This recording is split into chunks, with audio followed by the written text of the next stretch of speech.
నాన్నగారి లెగసీని మీరు కంటిన్యూ చేస్తున్నారు ఒక రకంగా చెప్పాలండి. అవును. ఒక దండ ఇచ్చి ఎన్టీ రామారావు గారికి ఏమని చెప్తే నేను వేశాను, ఎంచుకొని మళ్ళీ తిరిగి అదే దండ నాకేశారు. ఇంకా ఇంట్లో అందరు కూడా నీకు ఎన్టీ రామారావు గారికి పెళ్ళి అయిపోయింది అని. ప్రస్తుతం మనతో పాటు ఉన్నారు వరంగల్ పార్లమెంట్ స్థానం నుంచి కాంగ్రెస్ పార్టీ తరఫున పోటీ చేస్తున్నటువంటి డాక్టర్ కడియం కావ్య గారు. ఒక్కసారి ఆమెతో మాట్లాడదాం. నమస్తే అండి కావ్య గారు. నమస్తే అండి. ఎలా ఉన్నారు? ఫైన్ అండి, మీరెలా ఉన్నారు? Fine, thank you. Very ఎలా nice to సాగుతోంది? meet you. Thank you. నాకు కూడా చాలా హ్యాపీగా ఉంది ఒక యంగ్ కంటెస్టెంట్ ని కలుస్తున్నందుకు. తర్వాత అది కూడా డాక్టర్ పైగా. అవును, ఇంకొకటి ఫస్ట్ టైం. ఎలా సాగుతోంది క్యాంపెయినింగ్? బాగుందండి. మనకి రెస్పాన్స్ కూడా చాలా బాగుంది. Super. అందరు కూడా కాంగ్రెస్ ఊపులో ఉన్నారు యా, కాబట్టి యా. అది జనాలలో కూడా ఉంది ఆ రెస్పాన్స్. అంటే నాన్నగారి లెగసీని మీరు కంటిన్యూ చేస్తున్నారు ఒక రకంగా చెప్పాలంటే. అవును. అందరికీ పరిచయం ఉంటారు ఆయన. ఎందుకంటే నేను కూడా ఇప్పుడు చూశాను, ఉమ్. చిన్నవాళ్ళ నుంచి పెద్దవాళ్ళ వరకు ఎవరు వచ్చినా ఆప్యాయంగా ప్రేమగా దగ్గరకు తీసుకుంటూ పలకరిస్తూ ఆయన ఫస్ట్ నుంచి ఆయనకు ఉందనుకోండి, బట్ స్టిల్ కంటిన్యూ అవుతూనే ఉంది. అవును. అలాంటి వ్యక్తి అందరికీ తెలుస్తారు. అవును. సో మిమ్మల్ని ఎలా రిసీవ్ చేసుకుంటున్నారు ఆయన బిడ్డగా? అయితే ఇక్కడ రెండు విషయాలు. ఉమ్. మా నాన్నగారు ఒక జనరేషన్, నేను ఒక యా. జనరేషన్. ఇప్పుడు ఎవరైతే వస్తున్నారో పెద్దవాళ్ళు, డాడీ వాళ్ళ కొలీగ్స్ గానీ, డాడీ ఫస్ట్ లెక్చర్ చేశారు, తర్వాత పాలిటిక్స్ లోకి వచ్చి అవును. అందులో వివిధ హోదాల నుంచి కూడా చైర్మన్ నుంచి చేశారు కాబట్టి ప్రతి చోట అతనికి తెలిసిన వాళ్ళు ఉన్నారు. ఇప్పుడు వాళ్ళు కూడా వాళ్ళ పిల్లల్ని తీసుకొస్తున్నారు. సో వాళ్ళ జనరేషన్ ఇప్పుడు నా సేమ్ జనరేషన్ వాళ్ళని కూడా తీసుకొచ్చి మా పిల్లలు కూడా మీకు సపోర్ట్ చేస్తారు అని చెప్పి అట్లా ఒక ఫ్యామిలీ ఎన్విరాన్మెంట్ కనిపిస్తుంది. బయటికి వెళ్ళినప్పుడు కూడా చాలా మంది బయటకు ఉంటారు వెళ్ళినప్పుడు కదా కూడా అప్పుడు. చాలా మంది వచ్చి 25 years కింద పనిచేసాము, 30 years కింద, లేకపోతే మీ డాడీ కొలీగ్స్ మేము అని ఏమంటారు అనుబంధాన్ని గుర్తు చేస్తున్నారు ప్రతి చోట. ఇంటర్వ్యూ డెప్త్ లోకి వెళ్ళే ముందు ఫస్ట్ ఒక క్వశ్చన్ కి ఆన్సర్ చేయండి. ఉమ్. మీకు బీఆర్ఎస్ నుంచి టికెట్ వచ్చింది, అన్ని అయిపోయి మీరు ఇంకా త్వరలోనే నామినేషన్ వేస్తారు అనుకుంటున్న సందర్భంలో అందరూ ఉమ్. సడన్ గా మీరు అనూహ్యమైన నిర్ణయం తీసుకున్నారు, కాంగ్రెస్ పార్టీలోకి మారిపోయి కాంగ్రెస్ నుంచి కంటెస్ట్ చేస్తున్నారు. ఒక ఎందుకు అలాంటి చేంజ్ వచ్చింది అసలు? లాస్ట్ వరకు కూడా మేము చేద్దాము అన్న అదే. మధ్యలో డౌట్స్ వచ్చినాయి మాకు కూడా. ఇట్లా మ్మ్. ఇందులో నుంచి చేద్దామా వద్దా, రోజు రోజుకి ఏదో ఒకటి బయటకు వస్తుంది పార్టీ మీద. నేను ఒక న్యూ కమర్ గా నేను ఫేస్ చేయాలి, ఇప్పుడు ప్రజల దగ్గరికి వెళ్ళి ఓటు అడగాలి. అట్లా అడగాలన్నప్పుడు కూడా వాళ్ళు మళ్ళీ మనల్ని ఏమన్నా క్వశ్చన్ చేస్తారు. అప్పుడే ఫ్రెష్ గా లిక్కర్ స్కామ్ లో కవితక్క గారు అరెస్ట్ అయ్యారు, తర్వాత ఫోన్ ట్యాపింగ్ అని కొత్తగా వస్తున్నాయి, తర్వాత పేపర్స్ లలో కూడా ఒక్కొక్క ఎమ్మెల్యే మీద భూ కబ్జా కేసులు ఆక్రమించుకుంటున్నారు అది అని చెప్పి. ఇక్కడ కాంగ్రెస్ ప్రభుత్వం వచ్చినాక వీళ్ళ అన్ని నిజాలు బయటకు తీయడం తోటి పార్టీ మీద రోజు రోజుకి ఒక బ్యాడ్ రిమార్క్, చెడ్డ పేరు వస్తుంది. అదొకటి. ప్లస్ ఇక్కడ ఏదైతే ఉన్నారో అందరూ ఓడిపోయి ఉన్నారు కాబట్టి వాళ్ళు ఒక రకమైన డిప్రెస్డ్గా ఉన్నారు. Plus at the same time వాళ్ళలో ఎటువంటి ఒక కోఆర్డినేషన్ మిస్ అయిపోయింది. మేము పిలిచి అంటే ఇప్పుడు కలుద్దాము, మీటింగ్స్ ఎట్లా అరేంజ్ చేసుకుందాము, ఒక ప్రణాళిక పెట్టుకుందాము అనుకుంటే కూడా వాళ్ళ నుంచి ఎక్కువ రెస్పాన్స్ లేకుండే. సో ఏదైతే నేను లేఖలో పేర్కొన్నానో ఆ రెండు విషయాలు కూడా 100% కారణాలు అవే. ఇంకొక విధంగా చూసుకుంటే మా గన్పూర్ ఇప్పుడు డాడీ ఇంత కాంగ్రెస్ వేవ్ లో కూడా ఉమ్మడి వరంగల్ జిల్లా నుంచి డాడీ గెలుచుకొని గెలిచారు వచ్చారు. బీఆర్ఎస్ నుంచి. అది అవును. ఏంటంటే కేవలము కడియం శ్రీయర్ గారైతే, ఎందుకంటే 15 ఏళ్ల క్రితము గన్పూర్లో చేసిన అభివృద్ధి కార్యక్రమాలే మనకి, మేము ప్రచారంకి వెళ్ళినప్పుడు కూడా అవే శిలాఫలకాలు కనబడ్డాయి మాకు. అవే రెసిడెన్షియల్ స్కూల్స్, అవే హాస్పిటల్స్, తర్వాత దేవాదుల ప్రాజెక్ట్ సంబంధించింది అవే కనిపించినాయి తప్ప కొత్తగా వచ్చిన అభివృద్ధి ఏం లేదు గన్పూర్లో. కాబట్టి ప్రజలు కూడా ఎట్లా అనుకున్నారంటే, అంటే అంతకుముందు ఉన్న ఎక్స్ఎమ్మెల్యే మీద విసిగి వేసారిపోయారు జనాలు. అందువల్ల సార్కి ఇద్దాము, సార్ని గెలిపించుకుంటే పనులు చేస్తాడన్న నమ్మకంతో చేసినప్పుడు మా నాన్నగారు కూడా ఒక ఫీలింగ్లో ఉన్నారు, ఏంటంటే ఇప్పుడు చేస్తాను, ఇంకా మళ్ళీ ఫర్దర్గా నేను పాలిటిక్స్ చేయను, మళ్ళీ పోటీ చేయను, కాబట్టి నేను ఏదో ఒకటి నా మార్కు చూపెట్టుకోవాలి అన్న ఉద్దేశంతో అధికార పార్టీలో ఉంటేనే మనము చాలా వేగంగా పనులు చేయగలుగుతాము, మనకి 5 ఏళ్ళు సరిపోతుంది అన్న ఉద్దేశంతో అనేక విషయాలు ఆలోచించుకొని మేము బయటకు రావడం జరిగింది. మీరు బయటకు వచ్చారు, ఓకే, బట్ దానికంటే ముందు చాలా ఇష్యూస్ జరిగి ఉన్నాయి. ఒకవేళ పార్టీ గనక పదవిలో ఉండుంటే, అంటే అధికారంలో ఉండింటే, మీరు మారకుండా అదే పార్టీ నుంచి కంటిన్యూ చేసి ఉండేవాళ్ళు? యాక్టివ్ గా నేనైతే లేను పాలిటిక్స్ లో, అంటే మా పార్టీలో మా నాన్నగారు ఉన్నారు కాబట్టి తన అభిప్రాయాలు అప్పుడు కూడా చెప్పారు. వరంగల్ జిల్లాని మాకు 6 ముక్కలు చేశారు, అది వద్దని చెప్పారు మా నాన్నగారు. ఇట్లా కొన్ని ఇప్పుడు గవర్నమెంట్ తీసుకునే నిర్ణయాలు కానీ ఏదైనా తను కొంచెం ఓపెన్ గా అందరితో కంపేర్ చేస్తే ఎవరేం మాట్లాడకపోయి ఉండొచ్చు, కానీ డాడీ మాత్రం ఖచ్చితంగా కేసీఆర్ గారికి చెప్పడము, కేటీఆర్ గారికి చెప్పడము, హరీష్ రావు గారికి చెప్పడము, తన అభిప్రాయాలు ఖచ్చితంగా చెప్పేవారు. అధికారంలో ఉన్నప్పుడే చెప్పేవారు, ఇది కరెక్ట్, ఇది రాంగ్. ఆ రోజు కూడా దళిత బంధు ఇచ్చినప్పుడు కూడా ఈ పథకం మాకు పులి మీద స్వారీ చేసినట్టు అని ఓపెన్ గా చెప్పినారు. అంటే తను ఎప్పుడైనా అభిప్రాయాన్ని నిక్కచ్చిగా చెప్పేస్తారు. ఏటు ఆలోచించారు మనకేంటి పార్టీ ఏమన్నా అనుకుంటుందా, కేసీఆర్ గారు ఏమన్నా అనుకుంటారా అని. సో అట్లాంటివి మాకు డాడీకి ముందు నుంచి అలవాటే కాబట్టి ఇక అధికారంలో ఉన్నామా లేమా అని కాకుండా ఎందుకైనా మంచిది అని చెప్పేసి వద్దు అనుకున్నాము. మేము రాజీనామా లాంటిది ఏం చేయలేదు. జస్ట్ మేము పోటీ చేయము అని చెప్పినాము. కానీ మరుసటి రోజే మన మీద పెద్ద ఎత్తున ఎవరైతే కలిసి రాని వాళ్ళందరూ కూడా ఇక్కడ వరంగల్ జిల్లాలో ఉన్న ఎక్స్ ఎమ్మెల్యేలు అందరూ ముక్కుముడిగా మా మీద దాడి చేశారు, పర్సనల్ గా కూడా. సో అప్పుడు కూడా మాకు చాలా బాధేసింది. మేము రాజీనామా కూడా చేయలేదు, కేవలం పోటీ చేయము అని మాత్రమే చెప్తున్నాం కదా, ఇంత దాడి ఎందుకు చేస్తున్నారు మా మీద అని. అంటే కొంచెం భౌతిక దాడులు కూడా దిగారా? లేదు, మానసికంగానే ఇట్లా మాటలతో మాటలతో దాడులు. దాడి చేయడం స్టార్ట్ చేశారు కదా.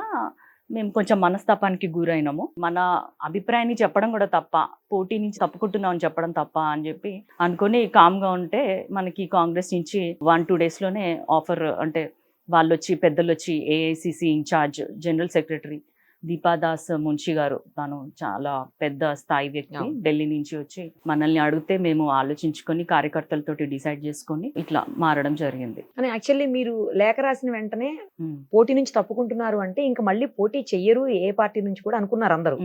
సడన్ గా మళ్ళీ మీరు కాంగ్రెస్ నుంచి వచ్చేసరికి ఓకే ముందే ఒప్పందం కుదుర్చుకొని అప్పుడు రిజైన్ చేశారు అని చెప్పేసి, అంటే ఈ పార్టీ నుంచి బయటకు వచ్చారు అని చెప్పేసి మళ్ళీ వినిపించింది. క్లియర్ గా చెప్పాలంటే మనం నిజంగానే ముందే ఒప్పందం అన్ని చేసుకుంటే ఇక్కడ లేఖ ఇచ్చేయంగానే మేమే వెళ్ళి డైరెక్ట్ కాంగ్రెస్ పార్టీ వాళ్ళని కలిసేవాళ్ళం. కానీ అక్కడ పరిస్థితి అది కాదు కదా. వాళ్ళే మన దగ్గరకు వచ్చారు అంటే మనము ముందు ఎలాంటి ఒప్పందం చేసుకోలేదు అన్న విషయం క్లియర్ అక్కడ. నెక్స్ట్ మీ మీద ఇంకో ఆరోపణ ఏంటంటే మీరు తెలంగాణ కోడలు కాదు ఆంధ్రాకి కోడలు, ఇక్కడ పోటీ చేస్తే ఆమె స్థానికురాలు ఎలా అవుతుంది అనే యాంగిల్లో కొంతమంది మీ ప్రత్యర్థులు మాట్లాడుతున్నారు. ఎందుకంటే మీ హస్బెండ్ ని దృష్టిలో ఉంచుకొని ఇదంతా మాట్లాడేది కేవలం ఈ బీజేపీ వాళ్ళే. మనుషుల్ని ప్రాంతాలుగా, కులాలుగా, మతాలుగా విడదీసి మాట్లాడేది వాళ్ళకే అది చేతనైతుంది. అభివృద్ధి ఎలాగూ చేయరు, చేసేయని గియే. అయితే మా పెళ్లి కూడా అప్పుడు ఉమ్మడి ఆంధ్రప్రదేశ్ లో ఉన్నప్పుడే 2007 లో అయింది.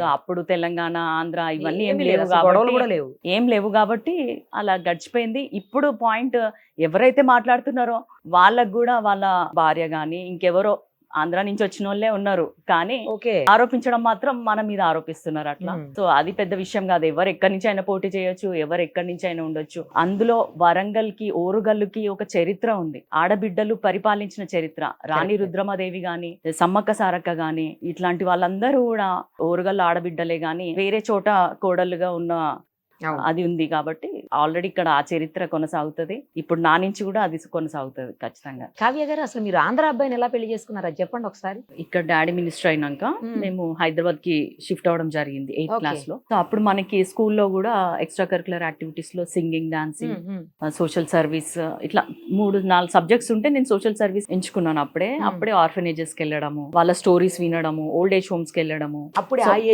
ఏజ్ లోనే అది మెడిసిన్ వరకు కంటిన్యూ అవుతూ వచ్చింది. మెడిసిన్ లో కూడా నేను వెళ్లే దారిలో సికింద్రాబాద్ లో ఆగి, అక్కడ ఒక ఓల్డ్ ఏజ్ హోమ్ ఉంది క్రిస్టియన్స్ ది, అక్కడ ఆగి వాళ్ళతోటి మాట్లాడడం, వాళ్ళతోటి పరిచయాలు పెంచుకోవడం అట్లా చేసిన. సో అప్పుడు తను మా క్లాస్మేటే. 8th క్లాస్ నుంచే లేదు, మెడిసిన్ లో క్లాస్మేట్. సో తను కూడా రావడం జరిగింది ఒకసారి. సో అప్పుడు చూసాను. ప్లస్ ఒకసారి మా క్లాస్ లో కూడా మెడిసిన్ చదువుతున్నప్పుడు, హాస్పిటల్ కదా, సో సడన్ గా ఎప్పుడైనా బ్లడ్ షార్టేజ్ ఉన్నప్పుడు ఏదైనా గ్రూప్ వచ్చి అడుగుతారు స్టూడెంట్స్ ని. అడిగినప్పుడు నేను నిల్చున్నా, తను నిల్చున్నాడు. సో ఆ అబ్బాయికి కూడా కొంచెం సోషల్ యాంగిల్ ఉంది, రెస్పాన్సిబిలిటీ ఉంది అని చెప్పి అట్లా స్టార్ట్ చేసుకున్నాము. తర్వాత మేమిద్దరం కూడా ఒక సాంగ్ మెడిసిన్ కాలేజ్ ఫంక్షన్ లో కలిసి పాడడం జరిగింది. అప్పటి నుంచి తను ఆ ఏజ్ నుంచి నన్ను ఫ్రెండ్లీగానే ఉంటూ ప్రోత్సహించడం జరిగింది సోషల్ యాక్టివిటీస్ లో కానీ, ఇట్లా సొసైటీకి ఇట్లా చేద్దాము అట్లా చేద్దాము అని. సో ఇద్దరం కూడా ఒకటే యాంగిల్లో ఆలోచిస్తున్నాము అని అనిపించి కంప్లీట్ గా వేరే కమ్యూనిటీ, యాక్చువల్ గా మతం కూడా కదా. అయితే రిలీజియనే డిఫరెంట్. అవునవును, అవన్నీ ఇంకా కనిపించలేదు. ప్లస్ తను నాకంటే స్వచ్ఛమైన తెలుగు మాట్లాడతాడు కాబట్టి నాకు ఏనాడు కూడా తను వేరే అబ్బాయి అనిపించలేదు. ఆంధ్ర వాళ్ళు బాగా మాట్లాడతారు అదే కదా తెలుగు. అంటే ఈ లాంగ్వేజ్ వేరే నిజమే. నేను అబ్జర్వ్ చేసిన, ఇక్కడ ఉన్న వాళ్ళు వేరేలా కొంచెం డిఫరెంట్ ఉంటుంది, అక్కడ వాళ్ళు స్వచ్ఛమైన తెలుగు మాట్లాడతారు. నాన్నగారు మంచి పొజిషన్ లో ఉన్నారు కదా. అవునవును. అట్లా యాక్సెప్ట్ చేశారా మరి మ్యారేజ్? ఇష్యూస్ అని గొడవలు? ఒకటి మా ఎంగేజ్మెంట్ కూడా April 14th doctor BR Ambedkar గారి జయంతి రోజున జరిగింది. సో మా నాన్నగారు ఒక విధంగా తను ఎంత క్లీన్ ఇమేజ్ తోటి ఉన్నారో అంత క్లారిటీ ఆఫ్ థాట్ తోటి కూడా ఉంటారు. సరే అమ్మాయి ఇష్టపడింది, తన హ్యాపీనెస్ ఇంపార్టెంట్ అని చెప్పి డాక్టర్ బిఆర్ అంబేద్కర్ గురించి చెప్తారు చాలా మంది గొప్పగా, కులము మతము లేదని చాలా అవును. గొప్పగా చెప్తారు. ప్రాక్టీస్ బిఫోర్ యూ ప్రీచ్ అన్నట్టు డాడీ గారు చేతల్లో చూపించారు. ఓకే 1-2 డేస్ కొంచెం తను ఇబ్బంది పడ్డారు, but the end of the day okay అనుకున్నారు. వాళ్ళ పేరెంట్స్ వచ్చి మాట్లాడారు, అంతా స్పెషల్ మ్యారేజ్ యాక్ట్ లెక్కనే చేసేసుకున్నాం మ్యారేజ్. అంత బానే ఉంటారండి అంతా బాగుంటుంది. మా అత్తమ్మ వాళ్ళు కూడా చాలా బాగా చూసుకుంటారు. సో కుల మతాలకు అతీతంగా అతీతమే నిజంగా. ఆ భేదం అనేది లేకుండా చేసుకున్నారు. గ్రేట్ అసలు. అటు నుంచి కూడా మనకేం ప్రెషర్స్ ఉండవు, No. కూల్గా ఉంటది. ఇప్పుడు 2 ఫెస్టివల్స్ చేసుకుంటారా ఇంట్లో? ఎట్లా? 2 కాదు 3 చేసుకుంటాం మేము. 3 చేస్తారా? హిందూ ఫెస్టివల్స్ చేసుకుంటాము, ఓకే. ఒకటి రంజాన్ చేసుకుంటాము, క్రిస్మస్ కూడా చేసుకుంటాం. రంజాన్కి మీరు కూడా రోజా ఉంటారా? లేదు, నేను ఏది కూడా ప్రాక్టీస్ చేయలేదు ఒక విధంగా వాళ్ళవి. నేను మొత్తం పూర్తిగా నాలాగే ఉంటాను. ఆంటీ వాళ్ళు చేసుకున్నప్పుడు వెళ్ళి జస్ట్ మనం తినేసి రావడం. క్రిస్మస్ అంటే నేను క్రిస్టియన్ స్కూల్లో చదువుకున్నాను, చదువుకున్నారు కదా. Cent Ann's. అప్పుడప్పుడు చర్చెస్ కి వెళ్ళడము అన్ని చేస్తాం వెళ్తుంటారా? కాబట్టి అంటే ఎప్పుడైనా కుదిరినప్పుడు ఆ క్రిస్మస్ రోజు అట్లా వెళ్ళేసి మాకు చాలా పరిచయాలు ఉన్నాయి వాళ్ళతోటి కూడా. అంటే మినిస్టర్స్ క్వార్టర్స్ లో కుందన్ బాగ్లో ఉన్నప్పుడు అక్కడ నన్స్ హోమ్ ఉండేది ఒకటి. సో ఎప్పుడైనా సండేస్ ఎప్పుడైనా వెళ్ళినప్పుడు అట్లా పరిచయం. ఏం పాట పాడారు అప్పుడు మీరును మీ హస్బెండ్ ఇద్దరు కలిసి? ఏదో ఒక చిన్న బిట్టు పాడండి మా కోసం. పాట పాడమంటారా? పాడాల్సిందే. ఏంటి ఆయన చూస్తే గానీ పాట వస్తుందంటే ఇక్కడ కూర్చోబెడతా.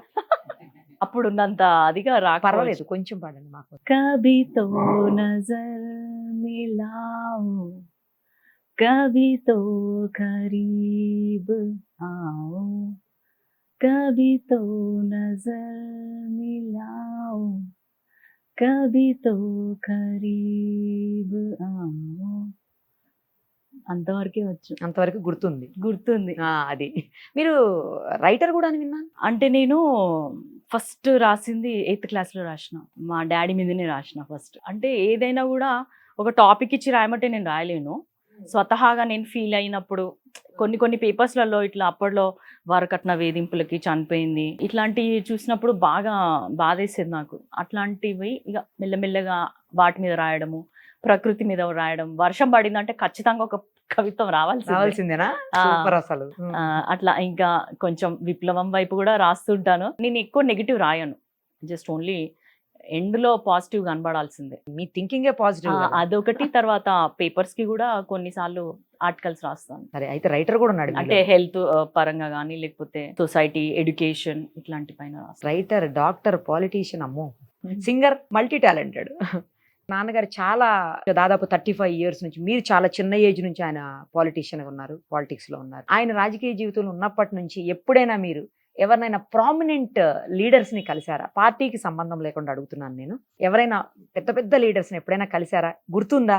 వాళ్ళతో ఏం మాట్లాడారో చెప్పండి, ఎవరైనా కలిస్తే. నాకు అప్పుడు జస్ట్ 5 years 6 years ఉంటాయి. వరంగల్లో భారీ బహిరంగ సభ ఒకటి ఏర్పాటు చేశారు అప్పుడు ఎన్టీ రామారావు గారు, సీనియర్ ఎన్టీ రామారావు గారు. అయితే మా నాన్నగారు ఏంటంటే మమ్మల్ని ఎక్కడికి తీసుకెళ్లేటోళ్ళు కాదు. సో మేము అలా ఏదో దొంగచాటుగా వెళ్ళి అక్కడ కూర్చోవడం అలా చేస్తే సడన్ గా నన్ను గ్రూప్ లో చూశారు. అంతకుముందు నాయకులు డాడీ తోటి తిరిగిన వాళ్ళు చూస్తారు కదా, అరే కడియం స్టేర్ బిడ్డ అని చెప్పి పైకి తీసుకెళ్లి ఒక దండ ఇచ్చి ఎన్టీ రామారావు గారికి ఏమని చెప్తే నేను వేశాను. ఆయన అడిగారు ఎవరు అంటే శ్రీహరి గారు అమ్మాయి అంటే వేస్తే వేయించుకొని మళ్ళీ తిరిగి అదే దండ నాకేశారు.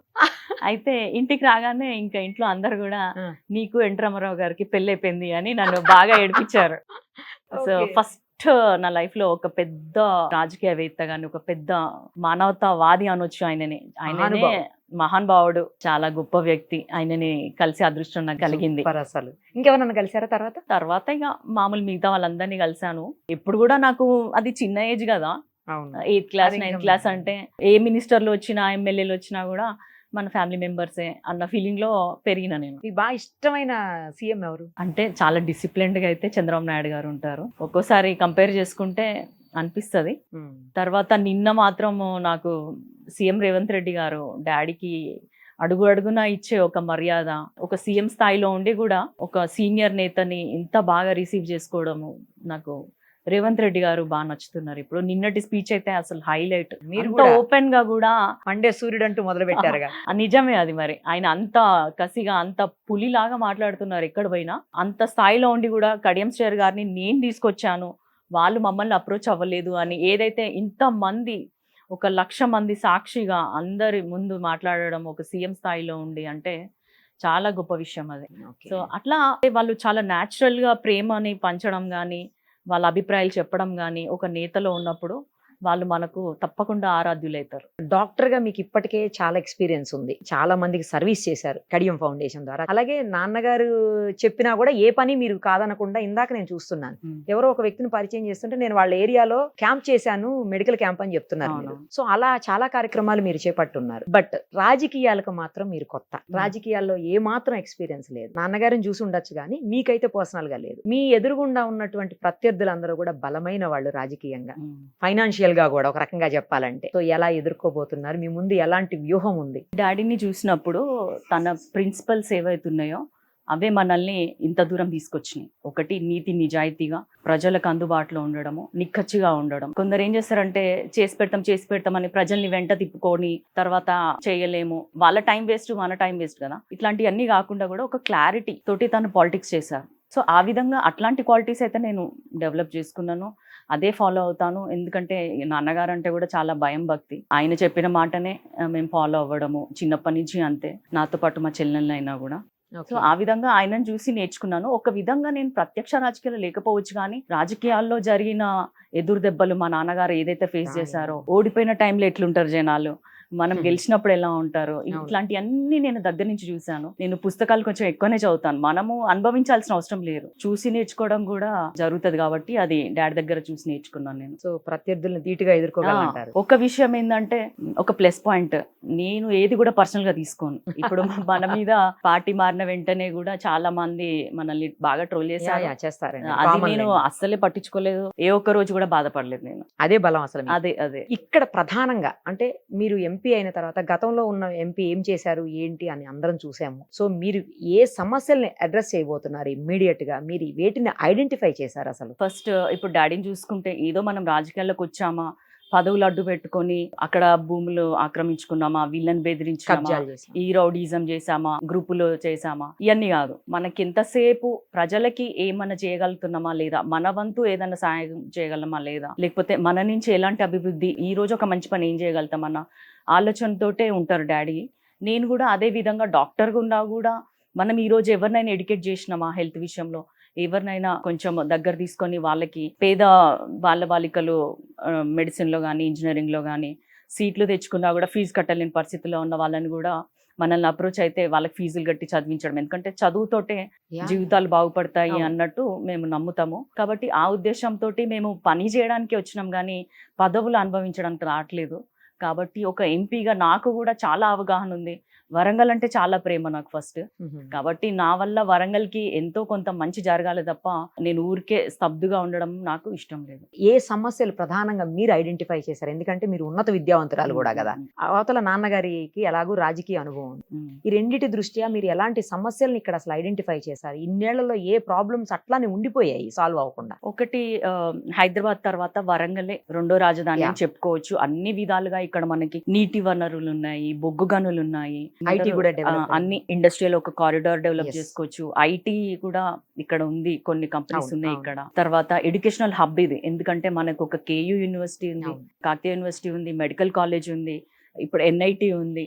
అట్లాగే మనము ఇక్కడ తెలంగాణకు రావాల్సిన ఐఐఎం కూడా ఇక్కడ తెప్పిద్దామన్న ఆలోచన నాకుంది వరంగల్ జిల్లాకి.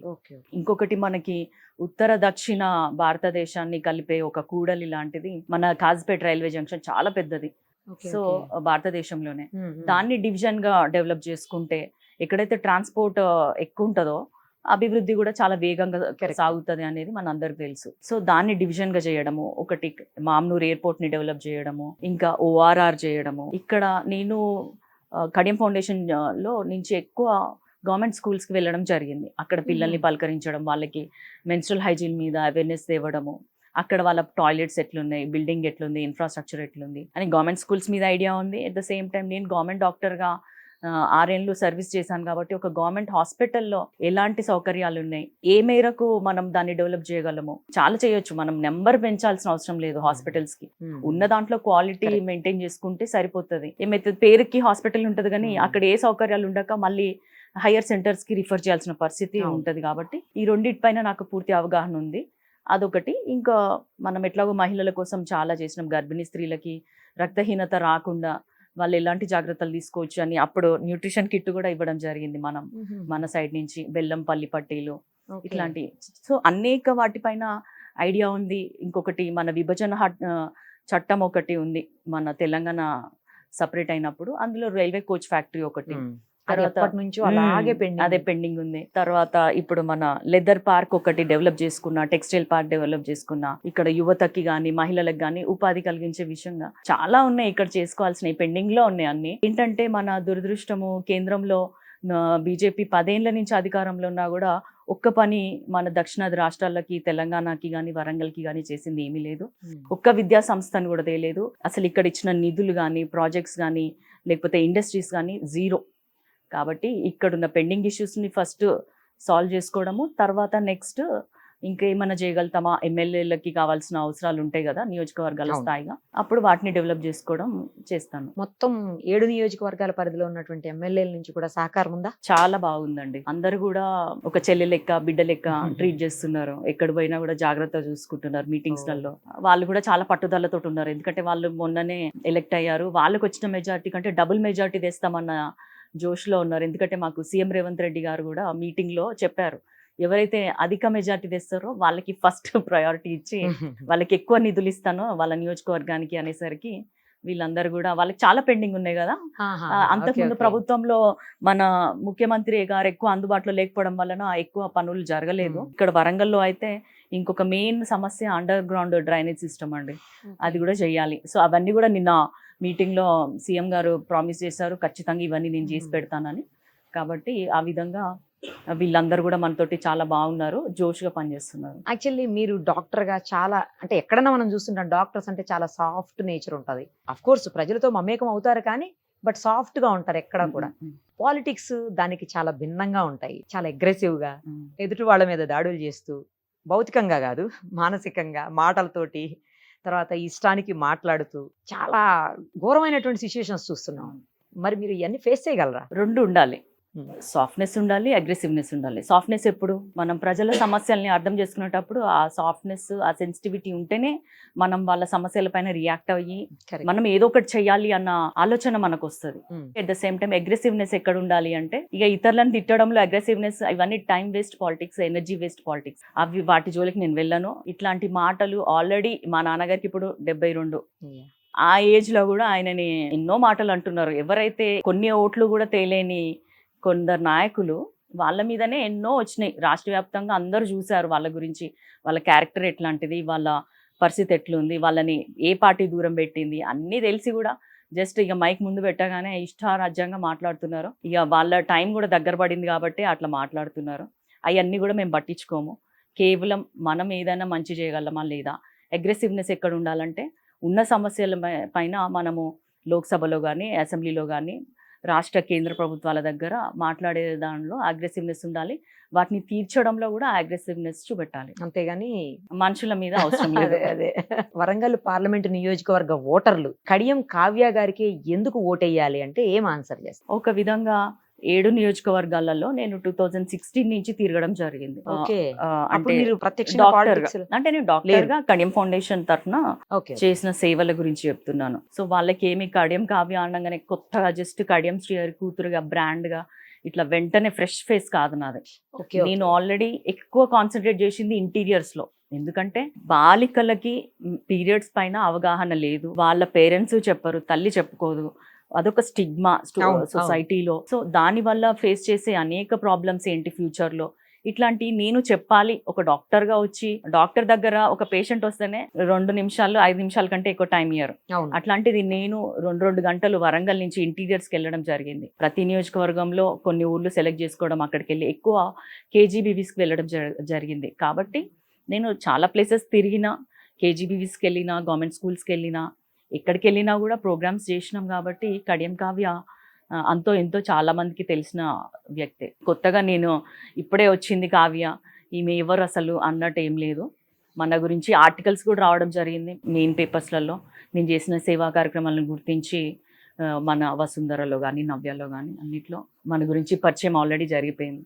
అంటే పరిచయం ఉన్న వ్యక్తిగా ఓటు వేయాలి అనేదా మీ కాన్సెప్ట్? లేకపోతే అసలు ఓటు వేయడానికి ఇది రీజన్స్, ఈ రీజన్స్ తో కడియం కావ్య గారికే ఓటు వేయాలి అని చెప్పండి అంటున్నా. అయితే పరిచయం అనేది ఓకే, కొంతమేరకే పనిచేస్తుంది. కానీ ఆమె ఎట్లాంటి వ్యక్తి, ఆమె స్వభావం ఎలాంటిది అంటే పేద ప్రజలకి సేవ చేయాలి, ఇతరులకి సేవ చేయాలన్న స్వభావం ఏదైతుందో ప్రజలు నాలో ఆ స్వభావం ఉందని గుర్తించి ఈమె అయితే మనకి ఎంతో కొంత చేస్తుంది, ఖచ్చితంగా చేస్తుంది, కడియం శ్రేయర్ బిడ్డగా వస్తుంది. ఒకటి నేను సేవ చేశాను, తర్వాత ఒక డాక్టర్ని, ఒక మహిళల్ని, ఇక్కడ ఉన్న సమస్యలపైన పూర్తి అవగాహన ఉంది, మాట్లాడడానికి నాకు భాషా ప్రావీణ్యం ఉంది. ఇన్ని క్వాలిటీస్ ఉన్నప్పుడు ఖచ్చితంగా అది కూడా ఒక 35 ఏళ్ల తర్వాత ఒక మహిళకి అవకాశం వచ్చింది వరంగల్ జిల్లాలో. కాబట్టి ఖచ్చితంగా నన్ను వాళ్ళ ఆడబిడ్డగా ఆశీర్వదించి నన్ను ఢిల్లీకి పంపుతారు. ఇవన్నీ కూడా కలగలిపి నేను ఖచ్చితంగా వెళ్తాను. యాక్చువల్లీ మీరు అన్నట్లు చాలా తక్కువ మంది లేడీస్ కంటెస్ట్ చేస్తున్నారు. నాకు తెలిసి తక్కువ ఏజ్ లో కూడా మీరే ఉన్నారేమో కంటెస్ట్ చేస్తున్న వాళ్ళల్లో. అది మీకు అడ్వాంటేజ్ అనుకోవచ్చా మహిళగా? అవును, ఎందుకంటే నేనేం నమ్ముతా అంటే చాలా మంది సేవ చేస్తారు కానీ రిటైర్ అయినాక చేస్తారు. సో ఆ టైం ఎంత ఉంటుంది, ఒక 10 years చేస్తారు, 15 years చేస్తారు వాళ్ళ ఓపిక. కానీ నాకు ఎప్పుడు నచ్చుతుంది అంటే చాలా చిన్న వయసు నుంచి ఎవరైతే సేవా కార్యక్రమాలు చేస్తారో వాళ్ళకి చాలా లైఫ్ ఎక్కువ ఉంటుంది, ఎక్కువ సంవత్సరాలు సేవ చేయడానికి ఉంటుంది. అందరూ రారు సొసైటీకి ఏదో చేద్దాము అన్నట్టు, అందరికీ ఉండదు. సో అట్లా చేసినప్పుడు చిన్న వయసులో వచ్చిన వాళ్ళకి ఎక్కువ టైం ఉంటుంది సేవ చేయడానికి, ఎక్కువ ఇయర్స్ కూడా వాళ్ళు చేయడానికి సిద్ధంగా ఉంటారు. నాన్నగారికి చాలా క్లీన్ చిట్ ఉంది పాలిటిక్స్ లో, అందరికి హెల్ప్ చేస్తారని, ఎవరు కూడా ఆయన్ని పెద్దగా టార్గెట్ చేయడం కానీ లేకపోతే ఆయన ఏదో అనడం కానీ లేకపోతే ఆయన మీద ఏదో ఆరోపణలు కూడా పెద్దగా కనిపించవు ఆయన రాజకీయ జీవితంలో. సో అది మీరు ఏ రకంగా మీరు పాజిటివ్ గా మార్చుకొని పబ్లిక్ లోకి తీసుకెళ్లబోతున్నారు, దాన్ని పబ్లిక్ నుంచి ఓట్లని పాజిటివ్ గా ఎలా మార్చుకోబోతున్నారు మీరు? నాన్నగారు నేను 7th లో ఉన్నప్పుడు ఫస్ట్ మినిస్టర్ అయి 9 years చేశారు. తర్వాత మెడిసిన్ అయిపోయింది, జాబ్ చేస్తున్నప్పుడు డిప్యూటీ సీఎం గా చేశారు.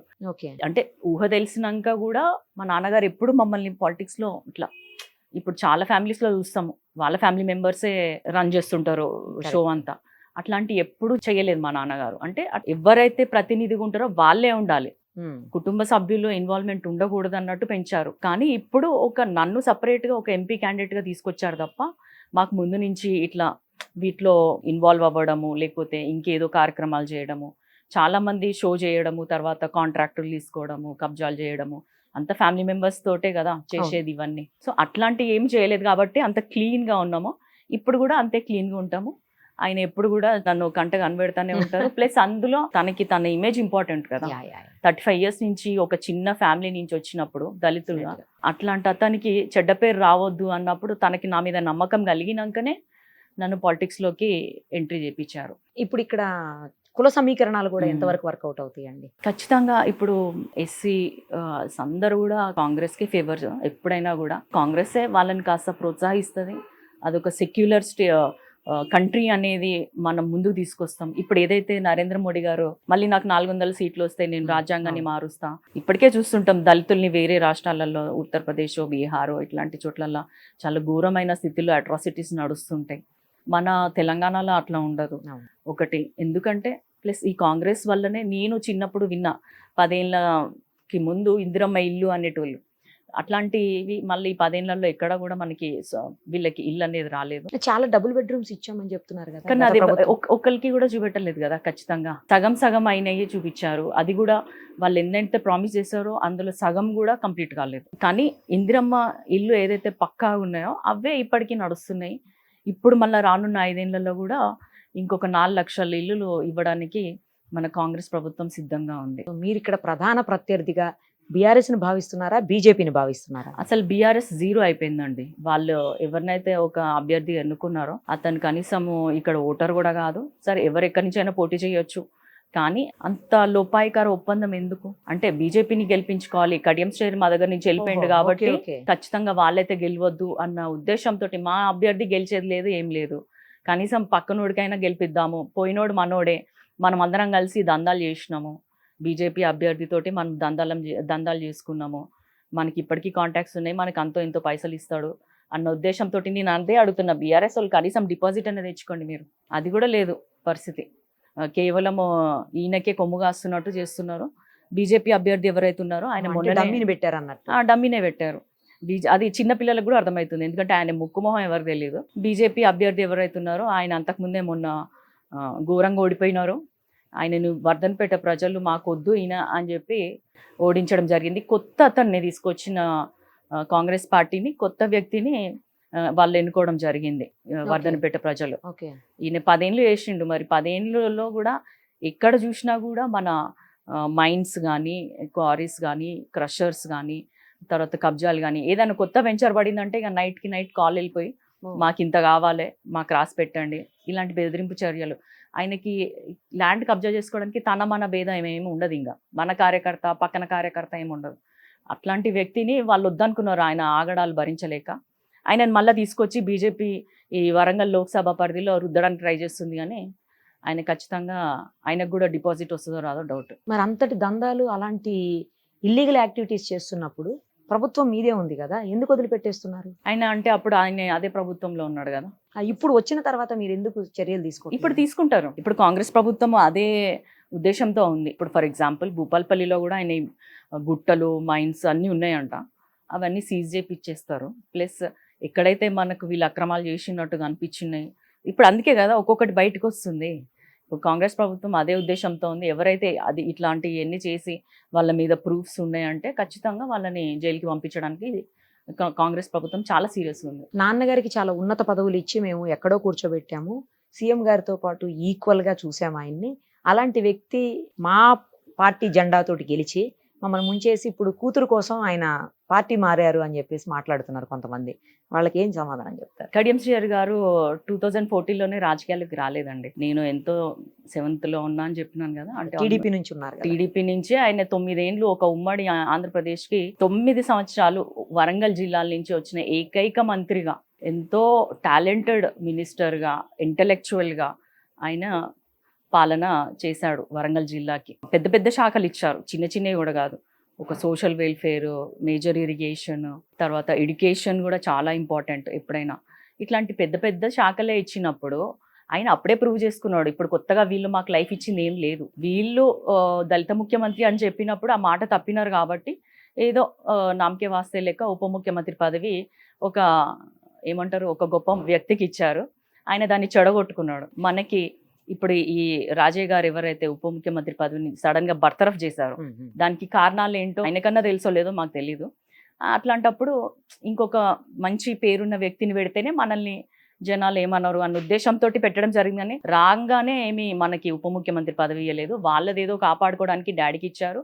ఎట్ ద సేమ్ టైం ఆయన కూడా అంతే బాధ్యతగా దాంట్లో అన్ని రెసిడెన్షియల్ స్కూల్స్ ముస్లిమ్స్కి కానీ మైనారిటీస్కి అన్ని రకాలుగా వాళ్ళు మెన్యూ తయారు చేయడం కూడా రక్తహీనత రాకుండా పిల్లలకి.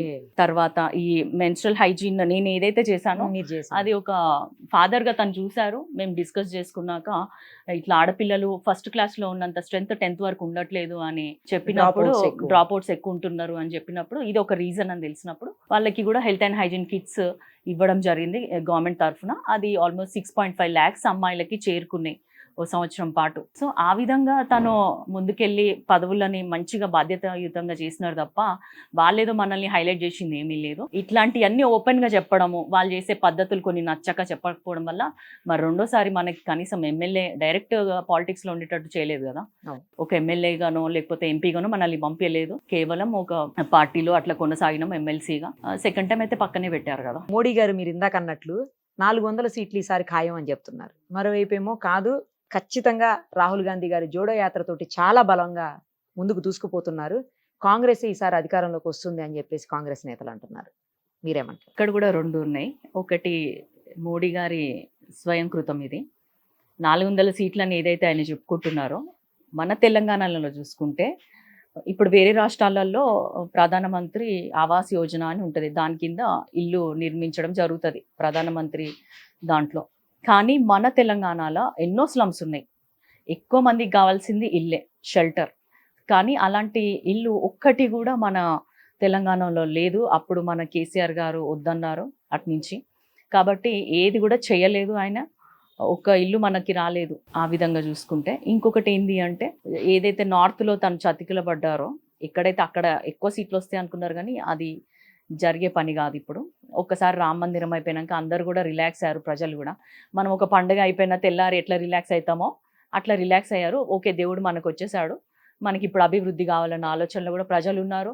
ఏదైతే అంతర్లీనంగా ఎవ్వరికి తెలియకుండా చాలా బ్యాక్ డోర్లో జరుగుతున్న మణిపూర్ అల్లర్లు కానీ, తర్వాత హిందూ ముస్లిం మైనారిటీస్ పైన జరుగుతున్న అఘాయిత్యాలు కానీ ఇవన్నీ ఎంత పేపర్లలో రాకున్నా కూడా సోషల్ మీడియాలో అయితే స్ప్రెడ్ అవుతుంది. ఆయన చేసే పాలన ఎట్లుంది, జస్ట్ షో పాలననే తప్ప ఏది కూడా నిజం లేదు ఇందులో అన్న దానికి ప్రజలు వచ్చారు. ఆయన గ్రాఫ్ కూడా క్రమేణా పడిపోయింది కాబట్టే కదా మొన్న పుస్తలు మట్టలు మహిళల పైన మాట్లాడారు అర్థం పర్థం లేకుండా నరేంద్ర మోడీ గారు. అన్నిటికంటే ముఖ్యంగా రాజ్యాంగాన్ని రద్దు చేస్తా అన్నప్పుడు ఏ ఎస్సీ ఏ ఎస్టీ ముస్లిం మైనారిటీస్ క్రిస్టియన్స్ ఎవ్వరు కూడా ఆయన కోటయ్యారు. ఎందుకంటే ఈ మాత్రం ముందుకు వస్తున్న నేను ఒక దళిత బిడ్డగా ఇక్కడ లోక్సభకి వెళ్ళే అవకాశం కలిగిందంటే డాక్టర్ బిఆర్ అంబేద్కర్ గారు, సోనియమ్మ గారు వల్లనే నాకు ఇది సాధ్యమైంది అని నేను మీకు చెప్తున్నాను. అదే నరేంద్ర మోడీ కనుక ఉంటే నెక్స్ట్ రానున్న 5 ఏళ్లలో అసలు ఇట్లాంటి రిజర్వేషన్స్ ఉండవు, ఏముండవు. అంటే మళ్ళీ మేము వెనక్కి వెళ్ళిపోవాలా, మళ్ళీ మేము రోడ్లు ఉడ్చుకుంటుండాలా, చెప్పులు కుట్టుకుంటుండాలా, ఇట్లా మా పరిస్థితి చాలా దారుణంగా ఉంటుంది అన్నది ప్రతి ఒక్కరికి అవగాహన ఉంది. కాబట్టి చాలామంది బీజేపీకి ఓటేయొద్దు అని డిసైడ్ అయిపోయారు. ఇంకొక వైపు చూస్తే రాహుల్ గాంధీ గారు భారత్ జోడో యాత్ర కింద చాలా మంచి మెసేజ్ ఇచ్చారు. ఏంటంటే నఫ్రత్ కే బాజార్ మే మొహబ్బత్ కి ఫుల్ బాటో అని చెప్పేసి. అంటే ఇట్లా విద్వేషం ఉన్న చోట ప్రేమను పంచండి అని. ఇంతకంటే ఒక దేశం ముందుకెళ్ళడానికి కావాల్సిన స్లోగన్ ఒక ప్రధానమంత్రి అభ్యర్థిస్తున్నాడంటే దేశం ఎలా ఉండబోతుంది అన్నదానికి ఇది ఒక చిన్న ఎగ్జాంపుల్. ఇదంతా కూడా ప్రజలు గమనిస్తున్నారు. వాళ్ళు చేసింది నేను అదే చెప్పిన కదా, దక్షిణాది రాష్ట్రాలంటేనే కేంద్రంలో ఉన్న బీజేపీకి చిన్న చూపు. అది తెలంగాణ మీద కూడా చూసాం మనము. వాళ్ళు చేసిన అభివృద్ధి ఒక్క పాయింట్ సడన్గా టక్కుమని ఒక పాయింట్ చెప్పండి మీరు అంటే చెప్పడానికి ఏమీ లేదు. కాబట్టి ఖచ్చితంగా కూడా రాహుల్ గాంధీ మళ్ళీ ప్రధానమంత్రి అవుతారు. ఆయన చేయాల్సినవన్నీ ఆయన చేస్తారు. మాకు 5 న్యాయాల పేరిట మేనిఫెస్టో ఏర్పాటు చేయడం జరిగింది. అందులో ఏ ఒక్క వర్గాన్ని కూడా విస్మరించకుండా మహిళలు, యువకులు, శ్రామికులు, వ్యవసాయం చేసుకునే రైతులు, సమన్యాయం. సమన్యాయం అనేది ఏంటి అంటే ఏదైతే నరేంద్ర మోడీ వద్దంటున్నారో రిజర్వేషన్స్, దాన్నే పట్టుకొని మళ్ళీ జనగణన చేసి దాని ప్రకారం రిజర్వేషన్స్ కల్పిస్తాను నేను, దాని ప్రకారం మన హక్కులు మనకు వచ్చే విధంగా ప్రయత్నిస్తానని రాహుల్ గాంధీ ఇంత క్లారిటీ ఇచ్చినప్పుడు మంచి వైపే ప్రజలు వెళ్తారు. రాముడిని నమ్ముకున్న బీజేపీ రాముడి ఉద్దేశం ఏంది, ధర్మాన్ని కాపాడాలి.